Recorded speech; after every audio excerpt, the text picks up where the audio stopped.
Bonjour tout le monde, bienvenue. Aujourd'hui, moi et Patricia. Patricia, c'est la coordonnatrice pour la région du Sud-Est. Moi, je suis Candy, je suis la coordonnatrice pour la région du Nord-Est de la péninsule, euh, plus péninsule Miramichi. Aujourd'hui, on va vous parler du processus de l'adoption, mais surtout euh, du processus de l'enfant, ce qui se passe aux côtés du niveau de l'enfant. Parce que nous, les parents, on vit un processus de l'adoption du moment qu'on envoie notre application, qu'on appelle, qu'on fait les premiers pas, jusqu'au moment du placement, mais surtout, on veut vous aider à comprendre le processus de l'enfant au travers de ce cheminement-là, arriver jusqu'à l'adoption. Ben, bonjour Patricia, merci d'être avec moi aujourd'hui. Bonjour Candy, comment ça va? Ça va bien. Alors, aujourd'hui, on voulait vous parler un petit peu avant de commencer. On voulait, comme Candice, elle s'est présentée pour dire qu'elle était la coordonnatrice pour le Nord-Est. Je voulais vous parler un petit peu des autres coordonnatrices qu'on a. On a Brandy Blomquist, qui est la coordonnatrice pour le Nord de la province. Elle est aussi francophone comme nous, mais nous avons aussi des coordonnatrices pour les régions anglophones. Donc, Kim Driscoll, qui est coordonnatrice pour la région de Fredericton et de Miramichi, la région centrale. Puis excusez-moi, Catherine Derry, qui est coordonnatrice pour la région du Sud-Ouest, donc Saint-Jean, Saint-Stephen et cette région-là. Et ensuite, nous avons aussi notre directrice exécutive, Suzanne Kingston, qui s'occupe en général de la fondation et du réseau de soutien. Donc, nous sommes une équipe qui travaille avec les familles préadoptives et adoptives à travers la province pour vous soutenir pendant on parle du parcours de l'adoption, c'est-à-dire du tout début, quand vous avez cette idée dans la tête que vous voulez adopter, jusqu'à l'attente et le parcours qu'est le processus d'adoption. Et même après, vraiment, le parcours d'adoption continue après que vous ayez l'enfant chez vous, parce que les enfants qui sortent justement du système de la protection de l'enfance ont souvent des besoins particuliers et vous avez souvent besoin de ce soutien pour les aider à s'adapter à votre maison, à s'adapter à la vie communautaire, etc. Donc, nous, en tant que réseau de soutien, on est là pour vous aider à vivre tous ces moments, autant les moments heureux que les moments difficiles. Parfait, merci Patricia. Je ne sais pas si tu veux commencer à expliquer un petit peu le processus de l'enfant, comment ça se passe du moment qu'il s'enlève, qu'il y a un enfant qui rentre dans le système. Donc, dans toute cette histoire d'adoption, finalement, la personne ou les personnes les plus importantes, comme on l'a dit plus tôt, c'est les enfants. C'est eux qui ont perdu leur famille biologique ou leur famille de naissance et qui maintenant ont besoin d'une famille pour s'occuper d'eux. Donc, je voulais partager avec vous justement les étapes que traverse un enfant pour arriver de sa famille biologique jusqu'à l'adoption. Donc, la première chose ici, c'est que le ministère est informé concernant la sécurité ou le développement d'un enfant. Donc, ils peuvent recevoir un appel d'un voisin, d'un médecin, de l'école ou quoi que ce soit qui signale qu'il y a peut-être un trouble et que l'enfant est en danger. À ce moment-là, un travailleur social commence à faire une enquête pour déterminer si la sécurité de l'enfant ou le développement de l'enfant est en danger. Et là, il décide, non, il y a peut-être un peu de trouble dans la famille et on a besoin d'un plan d'action pour travailler avec ces familles et les aider à surmonter un moment difficile. Ou non, il y a un danger évident pour l'enfant et un plan de cas exige que l'enfant entre dans un établissement de soins hors de la maison. Donc, on a besoin de retirer l'enfant de la maison. Dans ce cas-là, l'enfant entre ce qu'on appelle dans la garde temporaire. Ceci arrive pour un maximum de 2 ans. Et il y a 2 possibilités. L'enfant peut soit rentrer en famille d'accueil ou famille d'accueil provisoire ou avec un membre de sa parenté. Et membre de sa parenté, ça pas nécessairement besoin d'un lien sanguin. S'il y a un ami proche de la famille aussi, on peut faire ça. En anglais, il parle de placement kinship. En français, on dit un placement en parenté. Et l'autre option, c'est les foyers de groupe ou des placements spécialisés, ce qu'on peut observer des fois pour les enfants plus âgés, les adolescents ou des enfants avec des besoins plus complexes. Mais malheureusement, parce que, en effet, il y a un gros manque de familles d'accueil, on peut des fois voir aussi même des plus jeunes, des plus petits, qui finissent en foyer d'accueil ou foyer de groupe, pardon, avant de finalement trouver une famille d'accueil. Il y avait un moment où la garde de 2 ans, finalement, se remettait à jour à chaque fois qu'un enfant était retourné chez sa famille. Donc, pendant le plan de soins temporaires, l'enfant est en famille d'accueil ou en foyer de groupe et fait des visites avec sa famille parce que le but de famille d'accueil et le but de ce retrait de la famille, finalement, c'est la réunification. On veut des familles saines qui gardent leurs enfants. Donc, l'enfant va vivre avec sa famille d'accueil, faire des visites avec sa famille biologique. Et à des moments, il va peut-être même retourner avec la famille biologique. On va dire, d'accord, tout va bien, on retourne vivre avec la famille biologique. Si tout se passe bien, ça continue et le développement social fait le cas avec l'enfant. S'il y a, comme on dirait, une rechute, si les choses de nouveau ne vont pas bien et l'enfant doit être retiré et il revient à la garde de la province, à l'époque où il y a 2 ou 3 ans, je pense, les 2 ans recommençaient. Donc, ce qui voulait dire, c'est qu'un enfant pouvait rester beaucoup plus que 2 ans sous la charge de la province sans jamais aboutir avec un plan d'adoption. Parce que s'il retournait vivre chez ses parents biologiques, voilà, le 2 ans de garde temporaire recommençait. Maintenant, il y a le maximum de 2 ans, c'est un 2 ans total. Donc, si un enfant fait 1 an en foyer d'accueil, retourne chez ses parents biologiques pendant 6 mois, puis ensuite retourne en foyer d'accueil, la première année compte quand même comme cette année de garde temporaire. Et cette fois-ci, il y aurait juste 1 an de plus avant qu'on passe à la prochaine étape où il faut considérer si ça va être un placement permanent dans une famille d'adoption ou une famille d'accueil. Donc, c'est à ce moment-là qu'on établit si oui ou non les liens légaux avec les parents biologiques sont terminés. Après, dans le fond, que ça a été décidé si l'enfant est soit en famille d'accueil, foyer de groupe, etc., fait l'enfant est placé et sous la charge de la province. La décision ensuite de ça est vraiment prise pour l'enfant. Qu'est-ce qui est mieux pour lui? De justement d'envoyer l'enfant avec les parents ou de l'envoyer en garde permanente. Qu'est-ce qu'on veut dire en garde permanente? C'est vraiment être sous la tutelle. Dans le fond, les parents biologiques n'ont plus aucun droit légaux sur les enfants. Et ensuite, d'être là, la décision est prise. Si l'enfant va être mieux d'être placé dans un foyer de groupe, dans une famille d'accueil, chez la parenté, parce que des fois, c'est toujours une option. Il y a des personnes de la famille qui peuvent prendre la relève, ou si, justement, qui va être mis dans le système de l'adoption, dans le fond. Parce que l'enfant peut être adopté aussi par sa famille d'accueil, peut être adopté par la parenté, il pourrait être adopté par un inconnu aussi. Fait que d'être là, c'est ça, l'adoption. Puis c'est sûr que les choix, l'enfant va être évalué selon ce qui est, selon ses besoins. Puis la décision de ça va vraiment être prise toujours, mais toujours pour le bénéfice de l'enfant. Ensuite de ça, il y a aussi l'option, quand que l'enfant est en famille d'accueil ou en foyer de groupe, peut-être qu'il n'est pas mis en adoption pour les biens de l'enfant. Peut-être que c'est pas le candidat, si tu veux, idéal. J'aime pas dire un candidat, c'est pas une loterie, là.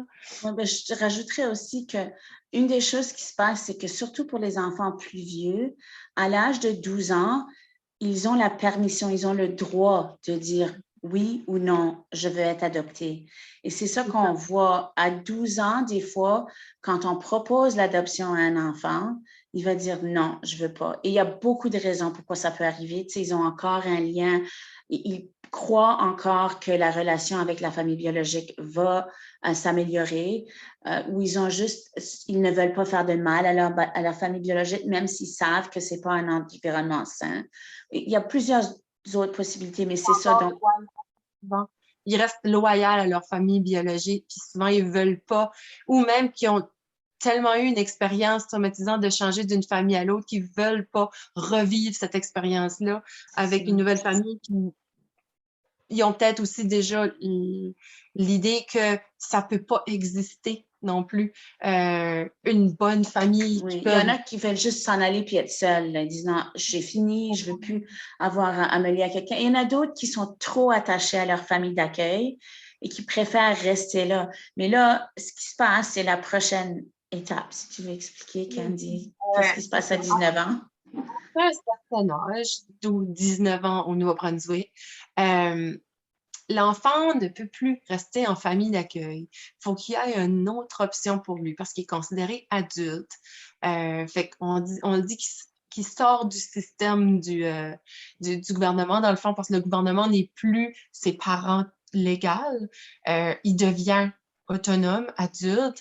Fait là, ensuite de ça, il y a les options qui s'offrent à lui d'aller en post-tutelle, ces choses-là. Des fois, la famille d'accueil vont décider de le garder malgré ça. Ils ne seront pas adoptés, mais il va faire partie de la membre de la famille, juste rien légalement signé. Des fois, il y en a à 19 ans qui demandent d'être adoptés, qui peuvent demander, des fois, ils vont demander à quelqu'un proche de les adopter, ces choses-là. On a déjà vu des belles histoires par le passé. Où justement, il y en a que rendus à 19 ans, ils sont juste contents d'être libres puis de pouvoir faire leur propre choix, puis ils veulent juste voler de leurs propres ailes. Ben, c'est ça. Puis, il y a d'autres cas aussi quand on fait la différence entre les enfants qui passent à un plan d'adoption et les enfants qui restent en famille d'accueil. Il y a beaucoup de choses à considérer. Des fois, si l'enfant a aussi plusieurs frères et sœurs, est-ce qu'ils ne veulent pas les séparer? Il y en a qui ne veulent pas partir de la famille d'accueil, donc ils les gardent ensemble et l'enfant n'est pas adopté. Il y en a où c'est des enfants à besoins extrêmement complexes, que même la famille d'accueil a de la difficulté vraiment à les garder. Donc, penser à les changer une autre fois, ça sera juste trop traumatique pour eux. Mais aussi, une chose importante à savoir, c'est que tout de suite, plus de la moitié des enfants qui sont sous le système de la protection de l'enfance ont plus de 12 ans. Et il y en a aussi un énorme nombre qui ont plus que 15 ans. Et ces enfants-là, quand ils atteignent l'âge de sortie, c'est des enfants qui n'auront plus ce lien familial et ils ont besoin de notre soutien. Donc, si vous avez la place dans votre cœur pour adopter un enfant adolescent ou plus vieux, sachez que c'est une relation spéciale avec eux vraiment. Ça va peut-être pas être la même chose qu'adopter un bébé ou un petit 4-5 ans, mais que vous allez construire une relation forte avec cet enfant et vous allez pouvoir vivre des choses avec eux que vous aurez vécu avec un enfant plus jeune de toute façon. Et je sais aussi qu'il y a beaucoup de gens qui se préoccupent sur la difficulté de ce que c'est traverser l'adolescence avec un jeune. Et je dirais que je parle souvent du fait que toutes les adoptions, finalement, c'est des adoptions d'adolescents. Parce que les enfants qu'on adopte à travers la province ont tous vécu des traumatismes. Juste la séparation initiale de leur famille biologique, c'est un trauma. Et tous ces enfants, un jour ou l'autre, vont avoir 11, 12, 13 ans et vont être un adolescent qui est à l'âge développemental de vivre ce traumatisme. Donc, si vous pensez qu'adopter un jeune de 5 ans veut dire qu'à 15 ans, il ne va pas être en train de revivre le traumatisme comme un jeune de 15 ans, ce n'est pas ça le cas. Il va le vivre. Si vous l'adoptez à 13 ans ou à 5 ans, vous allez traverser ce moment avec lui. Et le plus important, c'est d'être là, les souvenirs et les laisser traverser ça. Ils ont des crises identitaires comme n'importe quel autre jeune de cet âge-là, mais ils ont besoin de se sentir sécurisés et que vous les laissiez vraiment se développer et traverser leur traumatisme. Donc, c'est pas adopter plus jeune, c'est pas nécessairement une façon d'éviter l'adolescence avec les enfants adoptés. Donc, je voulais juste ajouter ça comme ça. Pardon? On s'en sauvera pas.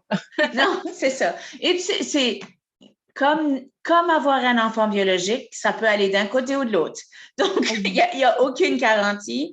Ce que je vous dirais, c'est que quand on voit le fichier des enfants ou le dossier des enfants et vous voyez peut-être les défis qu'ils ont eus avec les familles d'accueil, sachez que ça, c'est agrandi par le fait qu'ils savent qu'ils sont dans un foyer temporaire et qu'une fois qu'ils sont placés dans une famille sûre, sécuritaire, permanente, il y a beaucoup de ces choses-là qui changent parce qu'ils commencent à se sentir mieux, bien, ils sont moins hyper vigilants et vous allez voir que les choses changent. Donc, n'ayez pas peur de ce que vous voyez dans un dossier, surtout si vous considérez l'adoption d'un adolescent.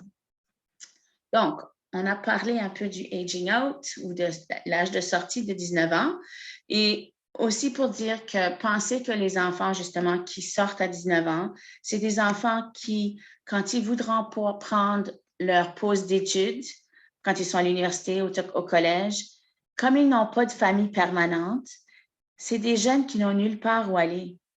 T'sais, ils ont besoin de ce lien-là. Donc, on vous demande de penser à ça. Et aussi, c'est ces mêmes jeunes qui, je suis sûre que je me souviens quand tu avais 18, 19 ans, Candy, si tu avais eu un pneu crevé, qu'est-ce que tu aurais fait? T'appelles papa, t'appelles maman, tu sais. Mais Même encore à mon âge, je sais, j'ai plus de 30 ans, puis encore, j'ai encore besoin de mes parents. ouais, J'ai encore besoin de la recette à ma mère, de quelque chose ou d'un conseil, de quelque chose ou même juste pour garder mes enfants maintenant. c'est ça. Donc, ces enfants qui sortent à l'âge de 19 ans n'ont pas cette ancre, cette sécurité de toujours pouvoir communiquer avec leurs parents. Et en plus, pensez combien d'entre vous, au début, quand vous avez commencé à l'âge adulte, est-ce que vous saviez gérer votre argent? Non. Si vous aviez besoin d'un petit coup de pouce là, pour payer le loyer, il y avait quelqu'un. Eux, ils n'ont pas ça. Si vous aviez besoin d'aller faire votre lavage à la maison pendant que vous étiez aux études, eux, ils n'ont pas ça. Il y a tellement de choses comme ça auxquelles on ne pense pas. Des petits plats Même préparés pour l'université, eux, ils n'ont pas ça, tu sais, ces choses-là. un dîner de Noël, De Noël, des meubles, des vieux meubles, des couvertures, c'est ça. tu sais. Qui a acheté son premier lit? On l'amène de chez nous, tu sais. Il n'y a pas de Mhm. chance pour ça, là. Ouais. Donc, c'est toutes ces choses à penser. Donc, ben merci, Candy, d'avoir parlé de ça avec moi. Ben, Candy, je te demandais de nous parler un peu maintenant du processus de l'adoption du côté des parents. Donc, la première chose vraiment, c'est comment commencer la demande pour être approbé comme parent adoptif. Je te laisse. Ben, pour commencer, tout commence du moment où vous appelez le ministère du Développement social. Ça, c'est la date qui détermine le début de votre processus d'adoption. C'est la date que votre attente commence. Du moment où vous laissez un message sur la boîte vocale de la travailleuse sociale pour lui dire « Nous, on est intéressés à l'adoption », c'est là que votre attente commence. Parce que l'attente peut être longue parce qu'il y a plusieurs étapes dans ce processus-là. Ça varie d'une personne, d'un couple à l'autre, ça varie selon les besoins que vous pouvez offrir, ça varie selon votre personnalité parce qu'à un moment donné, ou selon ce que vous vivez aussi, parce qu'à un moment donné, Patricia, vous en parlez, ça se peut que vous avez besoin de prendre une pause, ça se peut qu'il y ait des événements dans la vie qui surgissent. Mais du moment que vous avez pris le téléphone, que vous avez appelé le ministère du Développement social, votre temps d'attente débute là. Ensuite de ça, vous allez avoir un premier formulaire à remplir pour justement que le développement social s'assure que vous êtes éligible à passer au travers ça, puis que vous êtes éligible, genre citoyen du Nouveau-Brunswick, votre adresse, que vous avez une maison, une adresse permanente, ces choses-là. Il y a certains qui reçoivent aussi un premier questionnaire avec des questions genre qu'est-ce que vous seriez éligible à considérer? Un enfant plus âgé, un enfant plus jeune, etc. Puis souvent, pourquoi qu'ils vous le posent ces questions-là des fois au début, même si on ne sait pas trop comment les répondre, parce que oui, on pense à l'adoption, mais on n'a pas pensé à toutes ces choses-là. Des fois, ils vont vous le poser pour justement vous savoir, OK, c'est quelqu'un qui veut vraiment juste adopter un bébé ou c'est vraiment quelqu'un qui veut adopter plus vieux, vraiment, vraiment plus vieux. Parce que le temps d'attente va varier. Puis, dans certaines régions du Nouveau-Brunswick, pour commencer la formation Pride, ils vont regarder votre demande, puis là, ils vont dire, OK, eux, on va leur faire commencer leur formation Pride un peu plus tôt parce que justement, telle raison, ou que justement, eux, ça va prendre du temps avant qu'il y ait un enfant qui va avec eux, puis c'est parce qu'ils sont là pour les bébés, ça se peut qu'on attend plusieurs années, voire 5 ans, 6 ans, 7 ans avant de commencer la formation Pride. Fait que cette différence de temps-là entre la demande et la formation Pride dépend de ce que vous êtes ouvert, dans le fond, à accepter, à travailler avec aussi, puis à accueillir chez vous. Parce que plus ouvert qu'on va être, plus la marge d'âge d'enfant va être ouvert, plus vous risquez de faire votre formation Pride un peu plus tôt parce que vous êtes éligible à plus d'enfants dans le système. Fait, la formation Pride, dans le fond, c'est quoi? Pride, c'est un acronyme qui veut dire Parent, Resources, Information, Développement, Éducation. Fait, ça, c'est plusieurs modules. Puis chaque module est, dans le fond, plus ou moins 3 heures de formation. Il y en a 9 en tout. Faites le calcul, ça vient entre 25 à 30 heures à peu près de formation.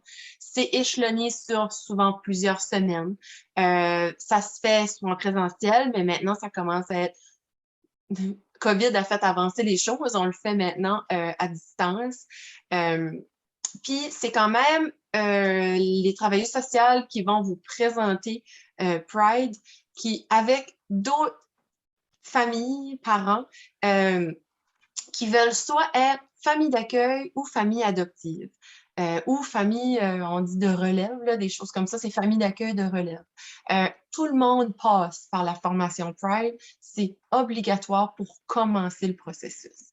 Puis, ce que ça fait, dans le fond, dans tous ces différents modules-là, Pride, c'est que ça va nous éduquer, puis nous sensibiliser, puis nous faire, j'ai envie de te dire, nous péter notre bulle un peu de ce que c'est vraiment un enfant dans le système, ce que ça requiert un enfant dans le système, parce que un enfant qui est dans le système comme ça, c'est parce que, premièrement, il y a déjà un deuil à faire, il a été enlevé de sa famille biologique. Il y a un deuil d'adaptation à faire parce qu'il est dans une nouvelle famille. Il y a un deuil au niveau de l'environnement. Tout change autour de lui, les senteurs, la cuisine ne goûte pas la même chose. Des fois, l'école change, les amis changent, tout change autour de lui. Et la formation Pride, ça nous aide à nous sensibiliser à ce que l'enfant vit, puis comment nous autres, en tant qu'adultes responsables de cet enfant-là, comment qu'on peut être une meilleure personne pour cet enfant-là. Fait que la formation Pride, il y a certaines personnes qui pensent que, ben, j'ai-tu vraiment besoin de ça? Tu sais, j'ai déjà eu des enfants dans le passé, ou j'ai même eu des fois quelqu'un qui m'a dit, ouais, mais j'ai beaucoup d'études, moi, de fait. Déjà à l'université, j'ai-tu vraiment besoin de ce cours-là? J'ai dit, tu peux être un bon parent comme tu veux, mais un parent d'enfant à traumatisme, c'est pas la même chose. C'est un autre monde. Fait que la formation Pride nous ouvre beaucoup. Puis moi, je te dirais que ça a été personnellement quelque chose qui nous a tellement ouvert les yeux sur qu'est-ce qu'on s'embarquait que même pendant la formation Pride, on a eu besoin de prendre un recul à un moment donné. Puis d'arriver à la maison, puis c'est là que ça te fait poser les bonnes questions qu'il faut que tu te poses. Ça remet en perspective sur qu'est-ce que tu es capable d'accepter et d'offrir à un enfant. Puis ça te fait poser les bonnes questions qui te remet en question. Puis si tu passes au travers de ça, habituellement, l'évaluation est ensuite un peu plus facile. Oui. Je te laisse l'évaluation. Ouais. Ben, vous dirais aussi, j'ajouterais aussi que vous allez voir pendant la formation Pride que, justement, comme tu dis, ça nous change, on apprend plus. Puis c'est une étape vraiment de découverte pendant le processus. Je sais que moi, et je sais peut-être toi, mais beaucoup de familles, quand on s'engage dans le processus d'adoption, on est là parce qu'on a essayé d'avoir un enfant biologique ou on a décidé qu'on allait adopter, mais on entre dans ce processus avec le but d'avoir un enfant pour notre famille. Je rentre, c'est moi, je veux un enfant. vous allez voir que quand vous commencez la formation Pride, puis qu'on vous parle des enfants qui sont dans le système, tout d'un coup, c'est là qu'on se rend compte que l'adoption, c'est pas pour nous, c'est pas pour les adultes, c'est pas pour faire grandir notre famille, c'est pour aider ces enfants qui sont sans famille à trouver la meilleure famille possible et les aider à vivre leur traumatisme, leur perte, leur deuil et leur trouver une autre famille. Donc, on est là pour eux. Et vous allez voir justement, quand vous faites la formation, que vous allez penser à ce premier formulaire que vous avez rempli. Et peut-être que quand vous l'avez rempli en pensant, ah, moi, ce que je voudrais, mon rêve, c'est d'avoir 2 enfants, un petit garçon, une petite fille, qui réussissent bien à l'école, qui aiment jouer au Lego, des choses comme ça. Mais au fur et à mesure, quand vous faites la formation Pride, vous allez vous rendre compte que c'est peut-être pas ces enfants-là qui ont le plus besoin de moi. Je suis prête à ouvrir un peu plus. Je dirais, je pense que je peux travailler avec un enfant qui a un TDAH maintenant que je comprends plus qu'est-ce que c'est ça. Ou peut-être un enfant qui a un autisme, ou simplement un enfant qui a vécu un traumatisme. Aussi, peut-être si vous aviez eu peur un peu de prendre une adoption ouverte où il y a un lien avec la famille biologique. Et ce n'est pas nécessairement avec le parent quand il y a un lien avec la famille biologique. Ça peut être avec frère, sœur, oncle, tante, quoi que ce soit. On a peur de ça au début, mais peut-être après Pride, vous allez vouloir retourner à ce formulaire initial. Vous avez juste à appeler votre travailleuse sociale pour faire les changements, puis dire, hey, je pense que je veux ouvrir, puis je veux dire oui, je suis ouvert à une adoption ouverte, je suis ouvert à un enfant qui a peut-être des besoins particuliers, etc. Donc, ça, c'est une des choses qui vous arrive pendant Pride. Donc, une fois que vous avez complété la formation, on vous donne un beau petit certificat, dire que c'est complété. Et la prochaine étape à ce moment-là, c'est l'évaluation du foyer. Donc, c'est la même évaluation qui est faite à travers l'Amérique du Nord. Ça s'appelle Safe Home Assessment. Le nom est en anglais parce que ça vient des États-Unis, bien sûr. Mais tous les parents préadoptifs traversent cette évaluation. C'est plusieurs visites que vous allez faire avec votre travailleuse sociale, une montagne de paperasse et plein d'introspection, je dirais. Donc, vous allez avoir plusieurs rencontres avec une travailleuse sociale qui va vous aider justement à remplir des formulaires, à poser des questions. La travailleuse sociale, le but pendant cette évaluation, d'abord, ça n'a rien à voir avec notre maison. C'est vous, votre famille, votre couple, la personne qui va élever cet enfant finalement.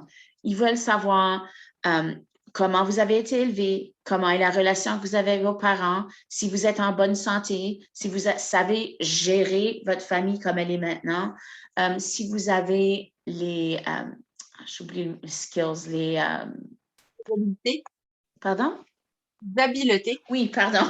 Les habiletés nécessaires peut-être pour travailler avec un enfant qui a un trouble d'apprentissage ou aussi si vous êtes assez ouvert pour peut-être adopter 3 enfants à la fois, si c'est des frères et sœurs qui ne sont pas séparés. Donc, il y a plusieurs choses ils vont venir à vous connaître. En même temps, ils vont vous demander de remplir des formulaires comme une évaluation de la police, un formulaire médical, des formulaires financiers. Et tout ça, c'est pour évaluer aussi si vous allez avoir besoin d'un soutien supplémentaire, si vous prenez des enfants chez vous, si ils veulent s'assurer du côté médical. Vous n'avez pas besoin d'être 100% en santé. Tout le monde a des petites choses là. Mais surtout, ce qu'ils veulent savoir, c'est que s'ils placent un enfant chez vous, cet enfant ne va pas vivre un deuxième deuil si vous êtes vraiment malade au point où vous ne pouvez pas le soigner.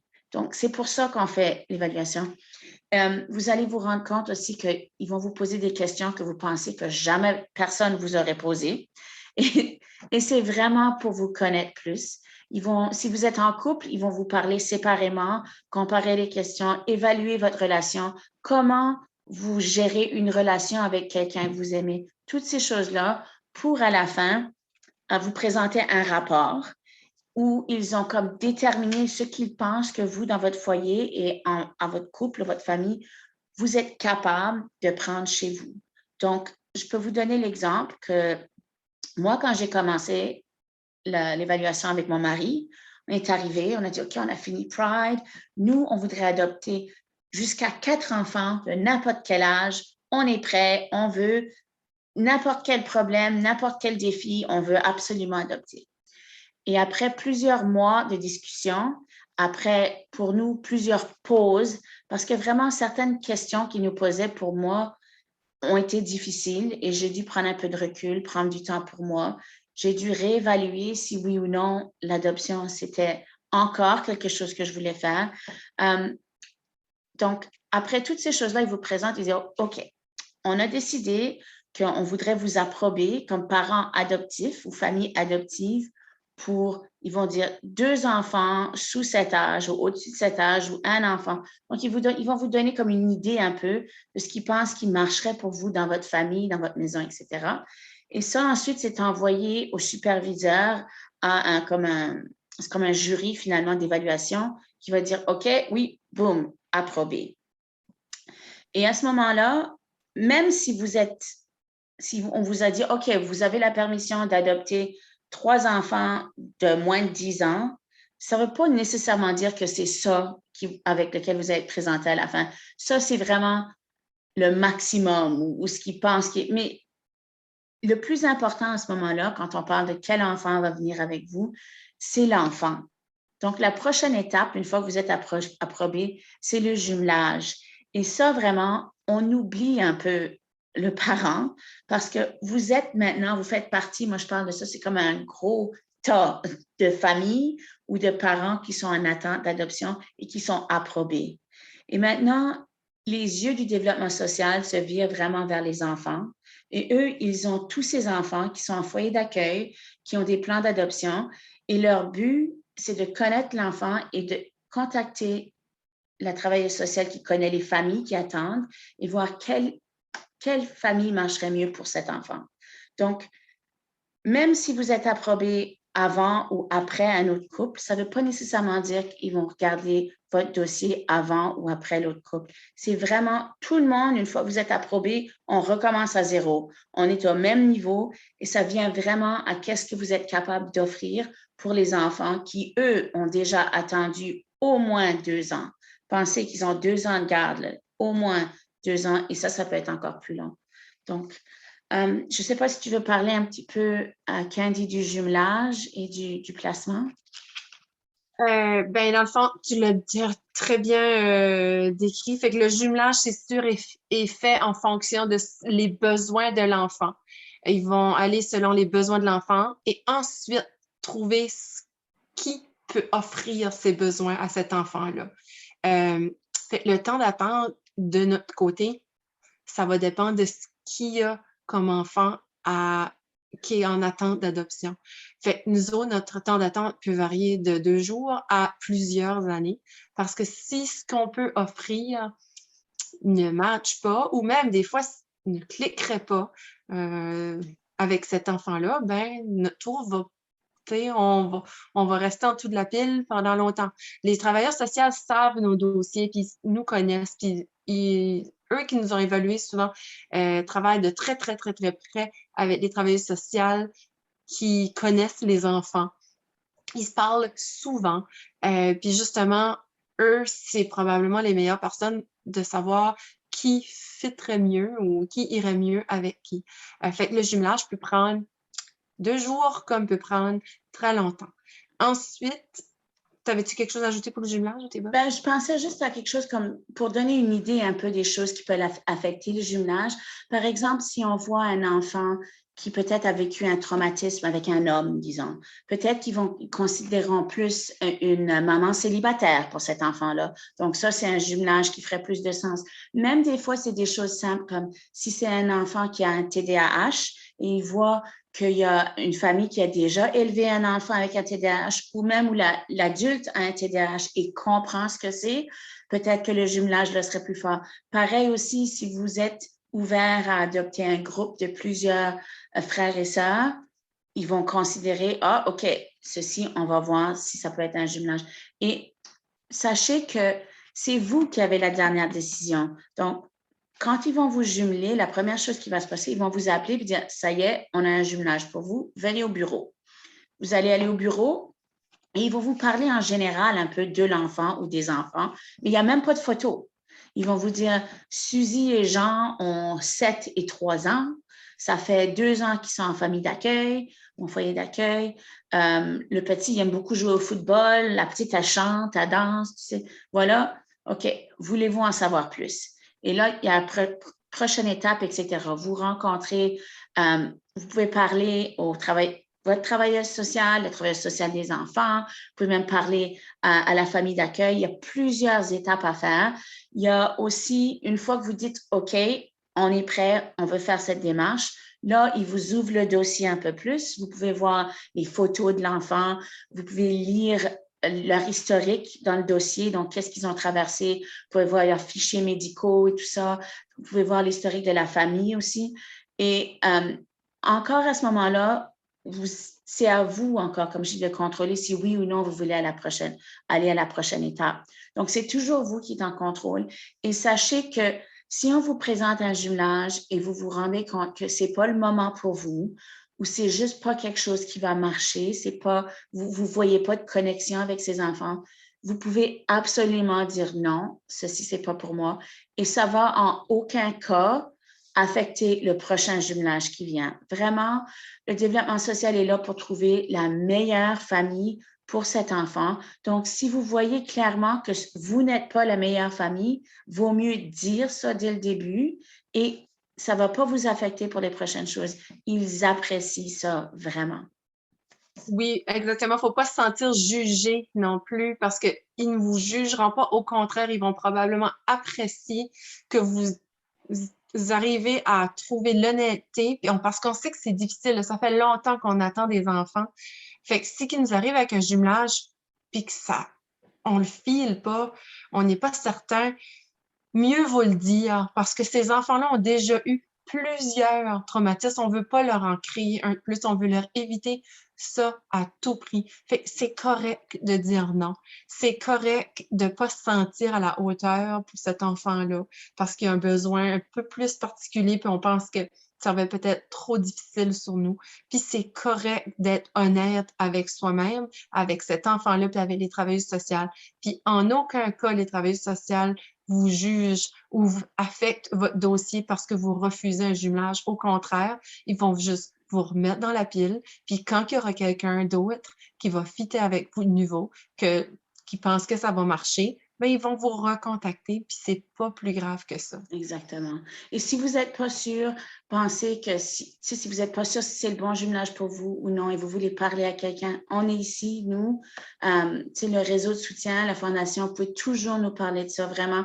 Bien sûr, on ne peut pas recevoir de l'information spécifique sur l'enfant, mais si c'est des questions à vous que vous vous posez, on peut vous aider avec ça, absolument. Donc, la prochaine étape à ce moment-là, donc une fois que vous avez eu un jumelage, c'est la transition vers le placement. Donc, il y a différentes façons, donc ça peut se passer. C'est des visites entre vous et la famille d'accueil, un dodo chez vous, ensuite vous allez préparer le souper chez la famille d'accueil. Ça peut se passer en plusieurs mois, autant que ça peut se passer en quelques jours. Ça dépend vraiment de l'âge de l'enfant, de la situation de l'enfant. Si l'enfant est à l'école ou non, il y a beaucoup de choses qui peuvent rentrer en jeu. Et toutes ces décisions-là sont faites spécifiquement pour ce qui va être le mieux pour l'enfant. Mais une fois que ce plan de transition et cette transition arrive et que vous arrivez au placement, là, maintenant, Candy va vous expliquer qu'est-ce que c'est exactement placement. Là. Le placement, c'est vraiment quand vous avez l'enfant chez vous et que vous tombez légalement responsable pour cet enfant-là pendant une période de temps qu'on dit une période d'approbation. L'enfant est quand même sous la responsabilité du gouvernement, mais vous êtes la personne qui va prendre les décisions majeures pour cet enfant-là. Fait que cette période de transition-là peut varier, peut être de 6 mois à 1 an ou plus selon les besoins. Parce que c'est certain que vous recevez cet enfant-là, il y a une grosse adaptation à faire pour cet enfant-là chez vous. Vous avez besoin d'une adaptation pour vous adapter à avoir un enfant chez vous. Ensuite de ça, il y a l'entourage aussi pour cet enfant-là à s'adapter à l'enfant et l'enfant de s'adapter à son entourage. Fait que tout ça, puis tout ce temps-là, de ce placement-là, est nécessaire pour assurer que l'enfant est bien où est-ce qu'il est en sécurité où est-ce qu'il est, et que les parents aussi sont bien dans cette situation-là. Des fois que la période de probation va peut-être être rallongée pour permettre aux parents justement d'avoir plus de support, des formations, de voir des professionnels pour les enfants, de mieux vous encadrer à devenir les parents idéaux pour cet enfant-là. Fait que cette période de transition-là peut être minimum 6 mois ou un peu plus longue selon les besoins. Puis, cette année de placement ou ces 6 mois de placement, c'est le moment où vous allez vraiment comprendre les besoins de cet enfant et peut-être les soutiens dont vous avez besoin. C'est le moment de noter si vous voyez qu'il a besoin d'un tuteur, si vous voyez qu'il a besoin d'un service de garde spécialité parce qu'il a besoin de socialiser, plein de choses que si vous voyez que peut-être ses dents, il va avoir besoin de plus de services dentaires, etc. Donc, et vous notez toutes ces choses-là parce qu'à la fin du placement, vous allez vous rencontrer le travailleur social, la travailleuse sociale de subvention qui va s'occuper d'écrire un contrat de subvention avec vous. Et le contrat de subvention, il y a deux côtés. D'abord, il y a la subvention financière. Ça, c'est vraiment si on voit qu'à cause des besoins de l'enfant, vous avez besoin d'un petit boost financier, peut-être que vous pourrez avoir une subvention mensuelle financière. Ça, c'est une chose. Mais la chose la plus importante, du moins, c'est ce que moi je pense, c'est la subvention de service. Donc là, c'est quel service le ministère du Développement social est prêt à couvrir pour vous? Est-ce que le petit va avoir besoin d'un psychologue? Est-ce qu'on voit que dans sa famille, ils ont tous besoin d'orthodontie? Est-ce qu'il a besoin de lunettes? Donc, toutes ces choses-là, vous en discuterez avec justement le travailleur social de subvention et il va mettre ça dans votre contrat de subvention. Et tous les ans, c'est un contrat qui peut être renouvelé et vous pouvez dire comme ça, vous pouvez contacter le développement social et dire, mon fils ou ma fille a besoin de ceci, ceci, ceci. Est-ce que ça fait partie de mon contrat? Et ils vont vous dire oui ou non. Et si vous dites oui, ils vont dire, laissez-nous trouver le professionnel qui peut vous aider avec ça. Ils vous organisent ça et voilà. Donc, cette année-là aussi, cette année de transition, ça vous permet de faire ça. Et tout au long de l'année aussi, la travailleuse sociale de l'enfant va venir vous voir une fois par mois pour d'abord parler à l'enfant. Parce que c'est important aussi que pour l'enfant, ce soit la bonne place. Donc, c'est les deux. C'est pas juste pour vous, c'est pour l'enfant aussi. Et il va parler avec vous pour voir, OK, comment ça va? Avez-vous besoin de quelque chose? Donc, cette année-là, profitez-en bien. La seule différence vraiment, c'est que l'enfant, pendant cette année-là, va encore avoir son nom, le nom de la famille biologique. Et à la fin de l'année, une fois que tout est signé, il pourra à ce moment-là prendre votre nom. Mais autrement, ça se fait vraiment sans, on ne le remarque pas. Vous avez peut-être besoin de la permission du ministère si vous allez prendre un grand voyage, s'il y a des grosses choses médicales à faire pendant cette année-là. Mais c'est bien facile. Vous avez toujours la travailleuse sociale à l'autre bout du fil. C'est facile à faire et vous n'allez pas le sentir. Là. Donc, c'est comme une année pour vous aider justement à faire cette transition et ce placement. Est-ce qu'on avait d'autres choses à rajouter à propos de ça? Non, je pense que c'est pas mal. Puis à la fin du placement, ça y est, c'est la fête. Donc, non, juste ça pour rien. Donc, je vais écouter ça ici. Ouais. Alors, je voulais vous dire un gros merci d'avoir passé ce temps avec nous pour découvrir ce qui sont les étapes de l'adoption d'un enfant au Nouveau-Brunswick. Et je remercie Candy d'avoir passé ce moment avec moi aussi. Et on va vous dire que si jamais vous avez besoin de soutien, vous avez des questions là, du processus, s'il vous plaît, s'il vous plaît, s'il vous plaît, n'hésitez pas à vous connecter avec le réseau. On est là pour ça. Nous sommes des mamans qui ont traversé le processus nous-mêmes, qui vivent ça tous les jours avec nos enfants. Et nous avons aussi des connexions avec beaucoup d'autres familles qui sont en train de traverser la même chose.